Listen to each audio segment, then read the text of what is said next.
Hare Krishna. Woo! Hare Krishna, Hare Krishna. Krishna, Krishna. Hare Hare, Hare Rama, Hare Rama. Rama Rama, Hare Hare, Hare Krishna, Hare Krishna. Krishna, Krishna. Hare Hare, Hare Rama, Hare Rama. Rama Rama, Hare Hare, Hare Krishna, Hare Krishna. Krishna, Krishna. Hare Hare, Hare Rama, Hare Rama. Rama Rama, Hare Hare, Hare Krishna, Hare Krishna. Krishna, Krishna. Hare Hare, Hare Rama, Hare Rama. Rama Rama, Hare Hare. Hare Krishna, Hare Krishna. Krishna, Krishna. Hare Hare, Hare Rama, Hare Rama. Rama Rama, Hare Hare, Hare Krishna, Hare Krishna. Krishna, Krishna. Hare Hare, Hare Rama, Hare Rama. Hey, how you fall? How you fall, Lance? Hare Krishna. Wow. A lot going on, everything getting all stirred up. Hare Krishna, Hare Krishna. Krishna, Krishna. Hare Hare, Hare Rama, Hare Rama. Rama Rama, Hare Hare, Hare Krishna, Hare Krishna. Krishna, Krishna. Hare Hare, Hare Rama, Hare Rama. Rama Rama, Hare Hare, Hare Krishna, Hare Krishna. Krishna, Krishna. Hare Hare, Hare Rama, Hare Rama. Rama Rama, Hare Hare, Hare Krishna, Hare Krishna. Krishna, Krishna. Hare Hare, Hare Rama, Hare Rama. Rama Rama, Hare Hare.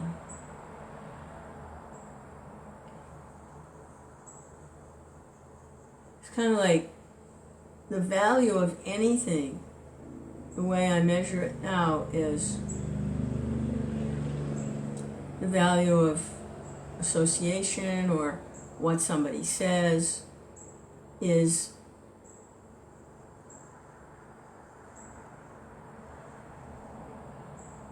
does it lead to the glorification of Krishna?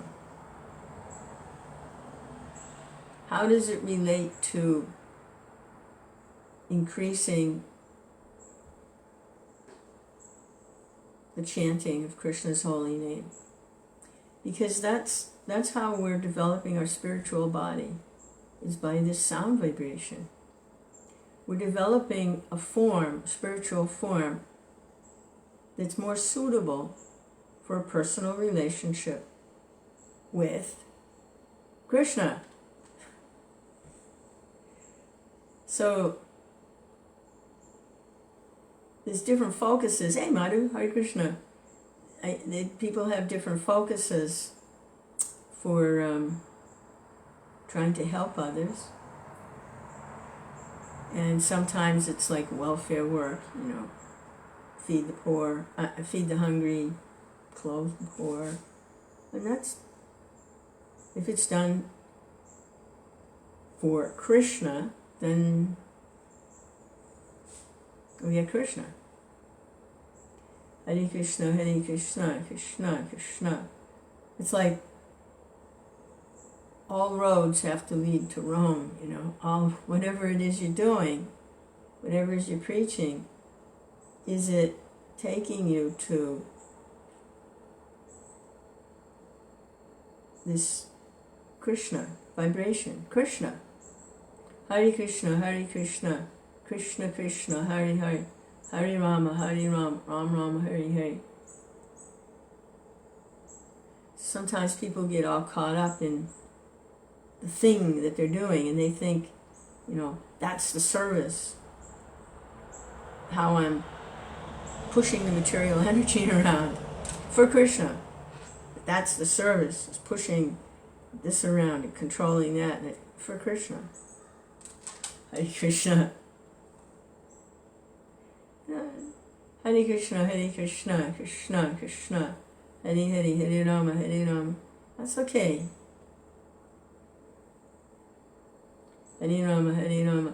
But a lot of times when somebody's very pushing things around, real passionate, they think others are in the way. You're in the way. Or I'm right, you're wrong. Hare Krishna, Hare Krishna. So it's not the pure platform. Because everyone's serving Krishna. Everyone's part and parcel of Krishna. Some are serving with some realization, and others are motivated to try to serve Krishna by their own desires for this or that or the other thing. Fame, power, they have a taste for that. But really, we're developing a spiritual body, becoming detached from the material situation, the mind, the senses, becoming attached to a sound vibration.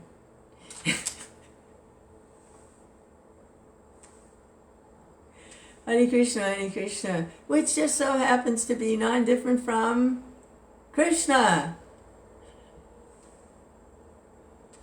Hare Krishna, Krishna Krishna, Hare Hare, Hare Rama, Rama Rama, Hare Hare, Hare Krishna, Krishna Krishna. The truth is more fantastic than fiction. That's for sure. Hare Krishna, Krishna Krishna, Hare Hare, Hare Rama. No one but Krishna could dream this up. Let's read a little bit about Prabhupada.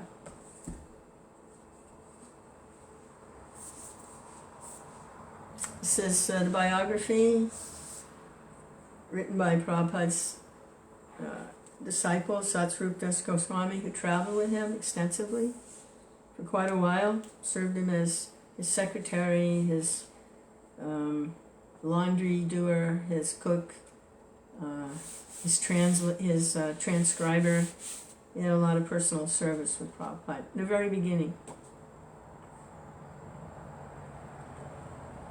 Hare Krishna, intelligent person. He'd been in the military during the Vietnam era. And when he came out of the military, he was a young man, during all the protests and everything, he was seeking, where's the answer? And he came across Prabhupada preaching in the early days in New York. And he became a disciple. Okay, so this is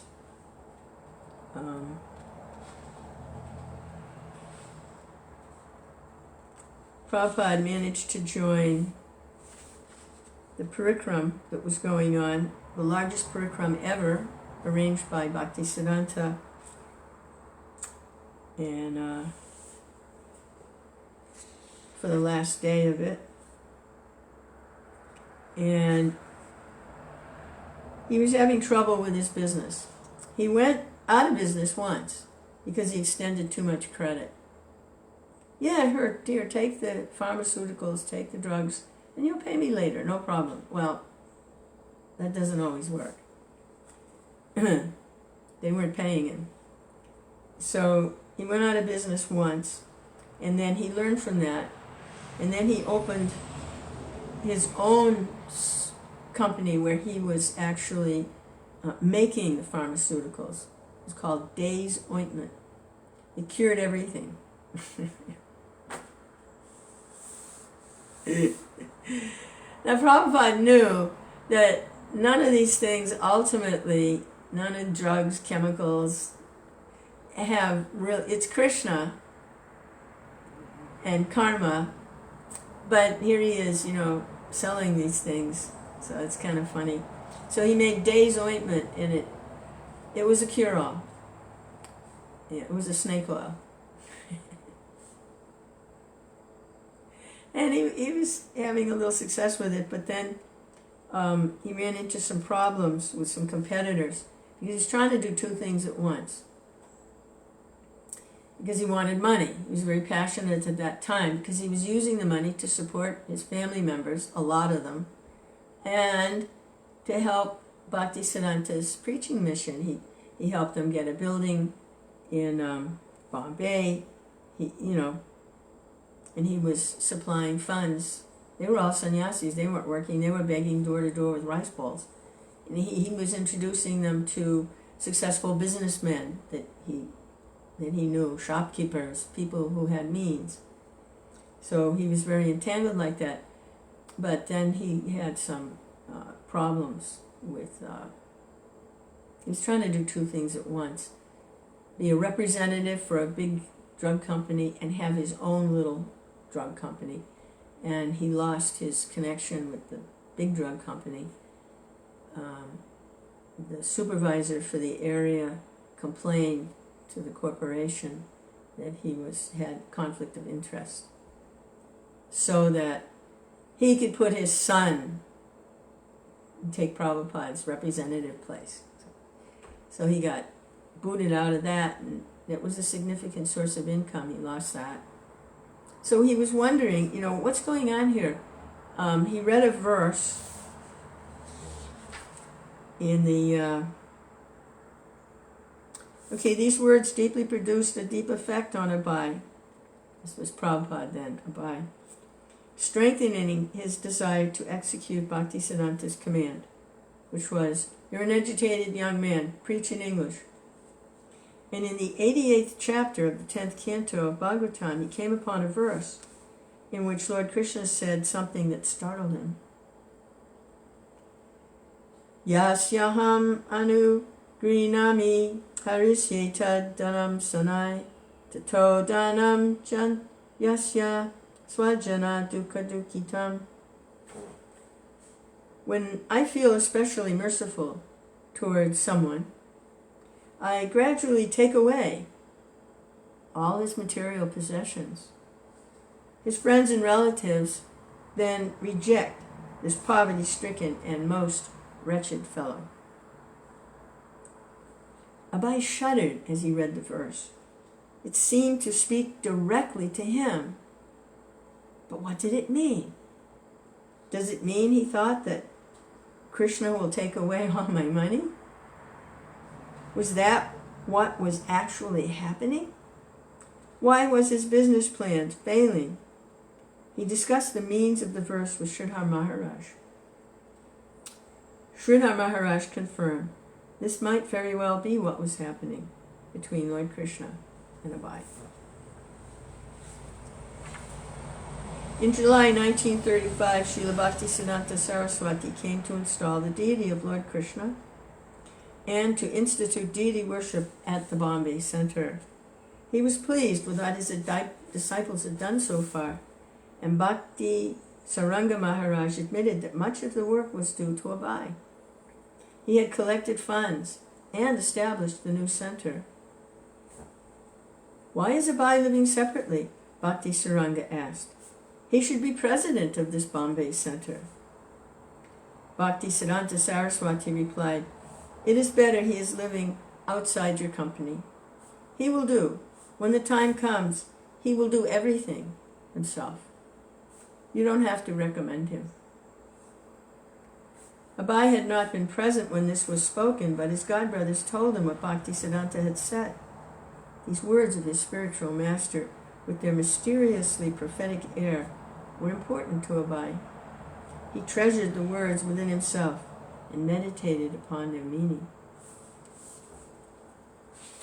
That was backtracking a little bit. Now going on to new territory. In November 1935, he was again with his spiritual master in Vrndavan.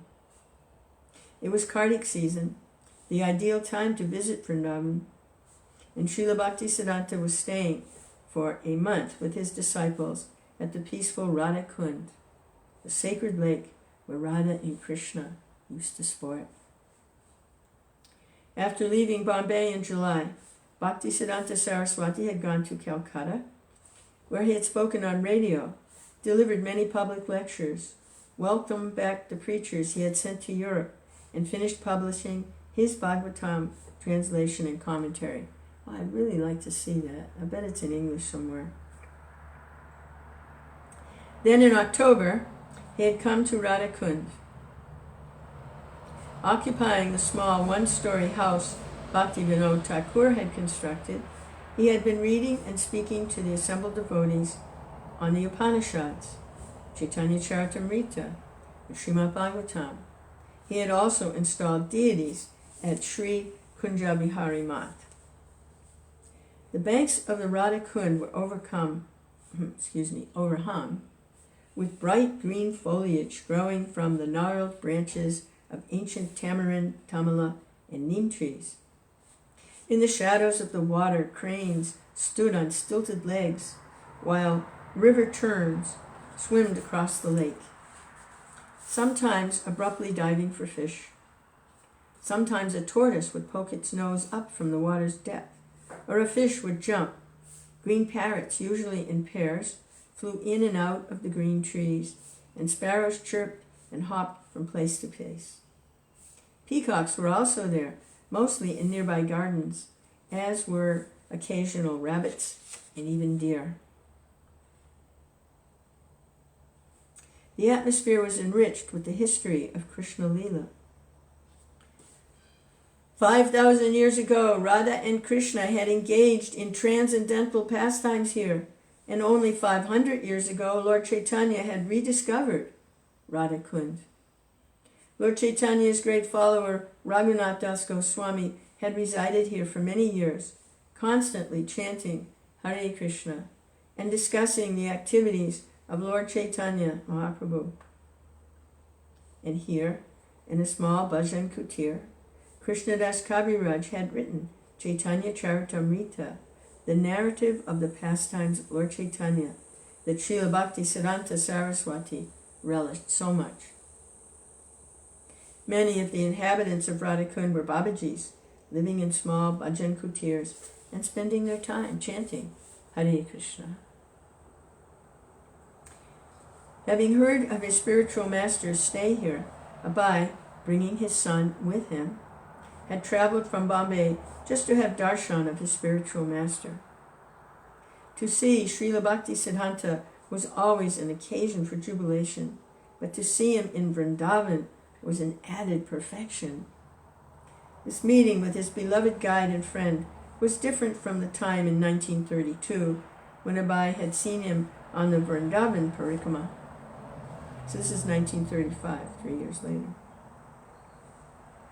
Now, Abai was no longer sitting anonymously in the back of a room.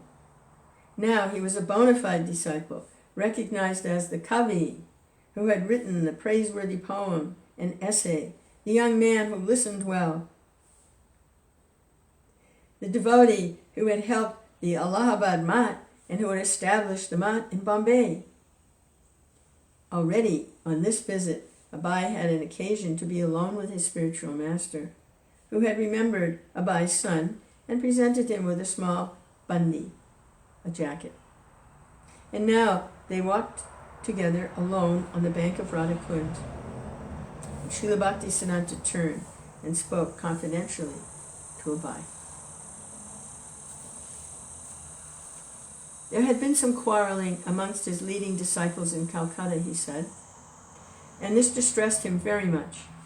Even now in Vrindavan, it weighed heavily on his mind. Some of his disciples had been fighting over who would use various rooms and facilities at the Gaudiya Math headquarters in Calcutta. These devotees were all members of the same Math, and the building was for propagating Krishna consciousness under the leadership of Bhaktisiddhanta Saraswati. Yet, even in their spiritual master's presence, they were quarreling. Brahmins and Vaishnavas were supposed to be free from envy of any creature, what to speak of envy of one another. If they were to fight now, what would they do after their spiritual master passed away? Abai had no part in these matters, and he did not even know the details or who was involved, but he listened to his spiritual master. He also became distressed.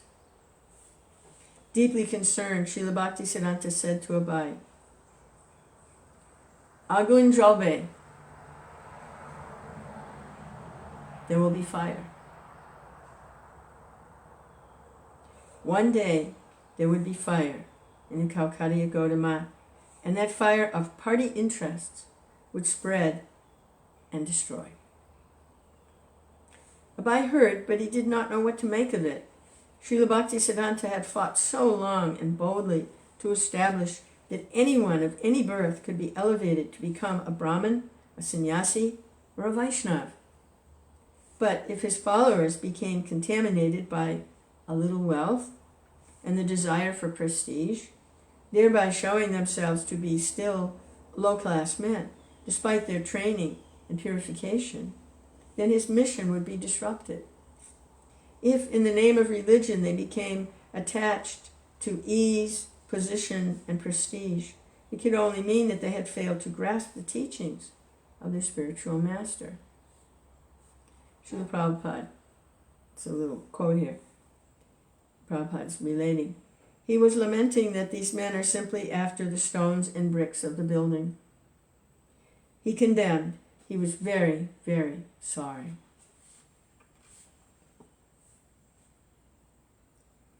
So now it continues on. When we were living in a rented house, Srila Bhaktisiddhanta said, if we could collect 200 or 300 rupees, we were living very nicely at Altadam. We were happier then.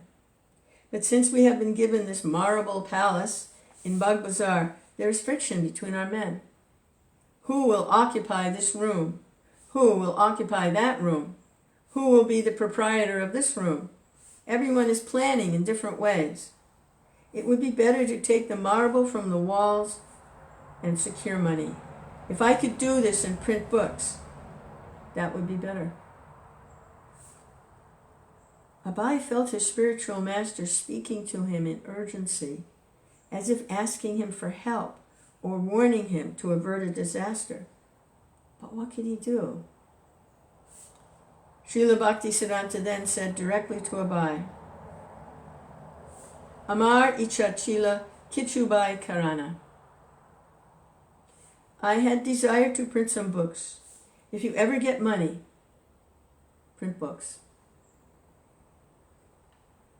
Standing by Radha Kund and beholding his spiritual master, Abai felt the words deeply enter his own life. If you ever get money, print books.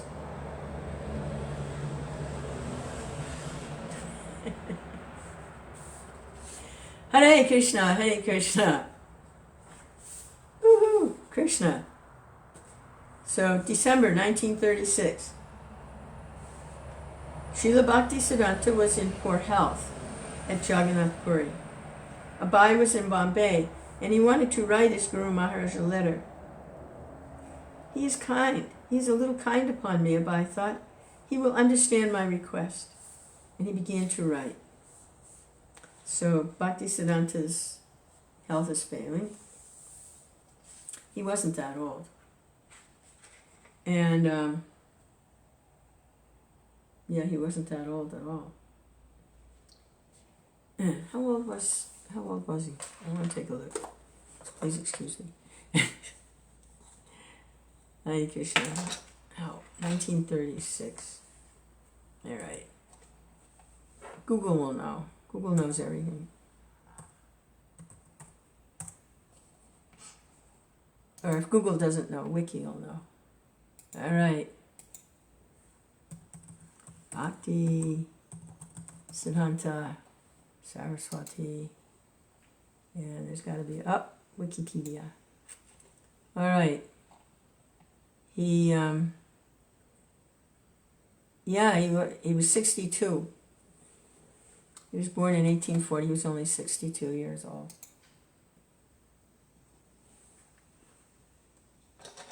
Hare Krishna. He's a young man, 62. So now he's in poor health, and Abai is writing him a letter. He says, Dear Guru Maharaj, please accept my obeisances at your lotus feet. You have got many disciples, and I am one of them, but they are doing direct service to you. Some of them are brahmacharis, some are sannyasis, but I'm a householder. I cannot. Sometimes I give monetary help, while I cannot give you direct service.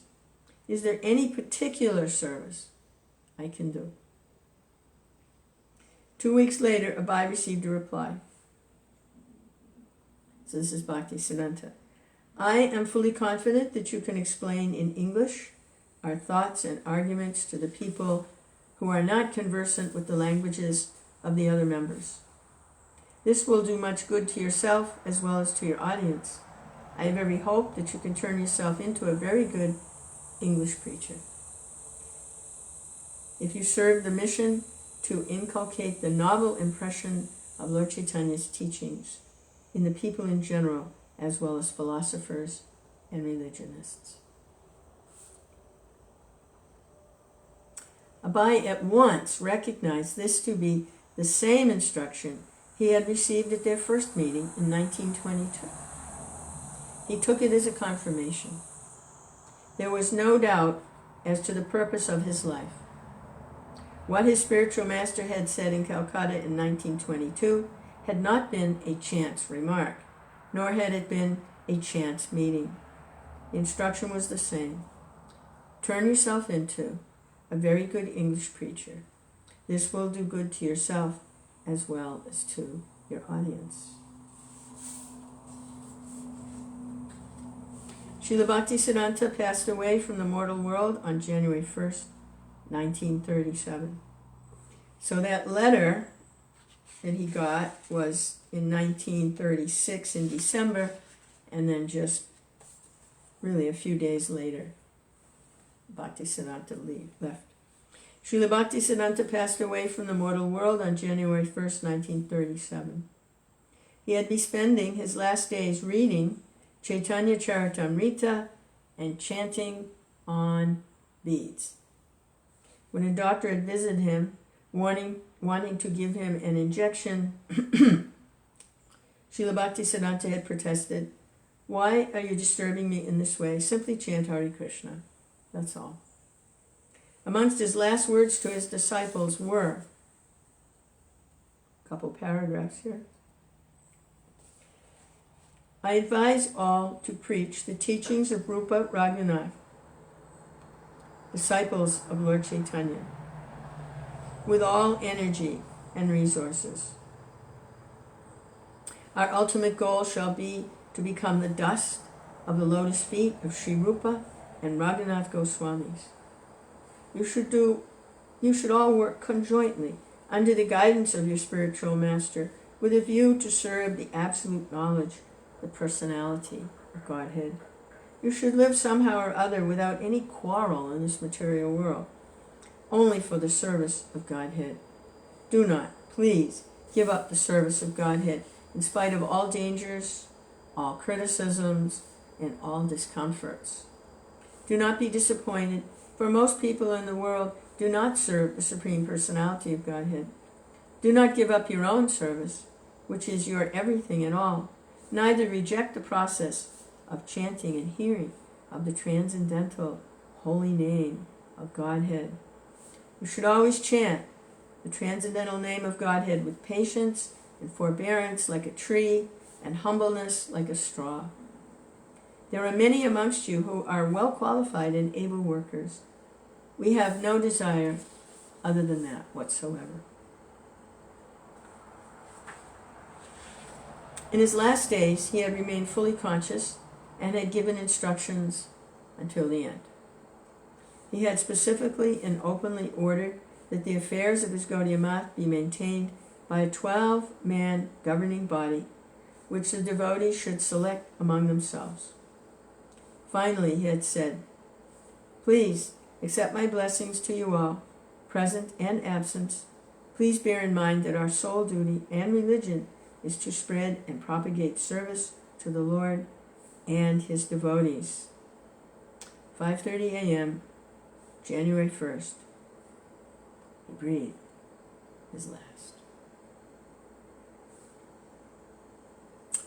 It's an auspicious time.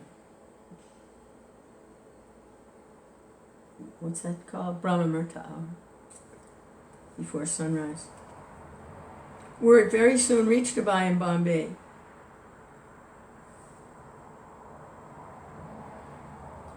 His immediate response was to cry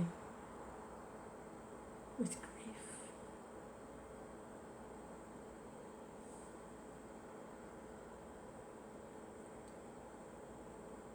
No more the joy of an anticipated meeting. No more trips to Calcutta or Vrndavan on the plea of business, just to see the tall, commanding form of Srila Bhaktisiddhanta, the evangelic angel. This sense of never meeting again was difficult to bear. Philosophically, Abai knew that there was no reason to lament. Bhaktisiddhanta Saraswati had come into the world to execute the mission of Lord Chaitanya, and now it was required that he leave this place and go to another, where he would again engage in the same activity. Yet, even armed with this philosophy, Abai felt all alone.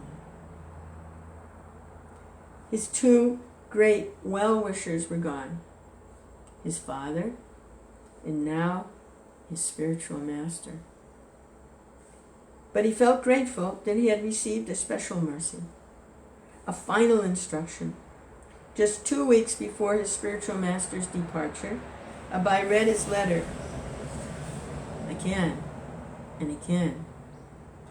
There would not be another. The intimate talks and meetings were now gone. But this letter, especially, Abai would live in the instructions of Bhaktisiddhanta Saraswati. But by this letter, he would live in those instructions. The letter had come just in time. Now he knew for certain, no matter what anyone else said, how to please his spiritual master and stay linked with Krishna. Following his order, he would conquer the feeling of loss at the disappearance of his most affectionate well-wisher.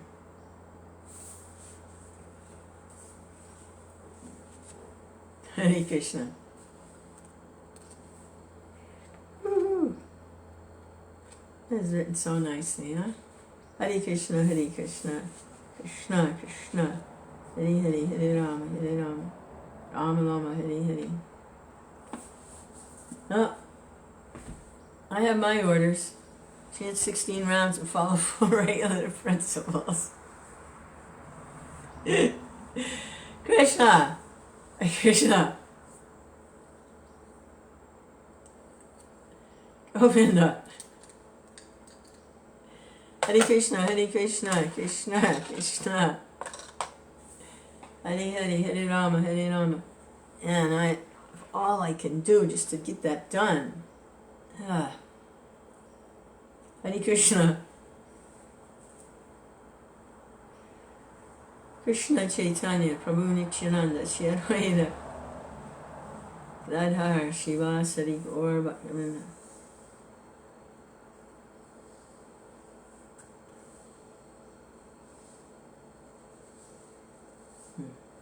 Haribo. Krishna.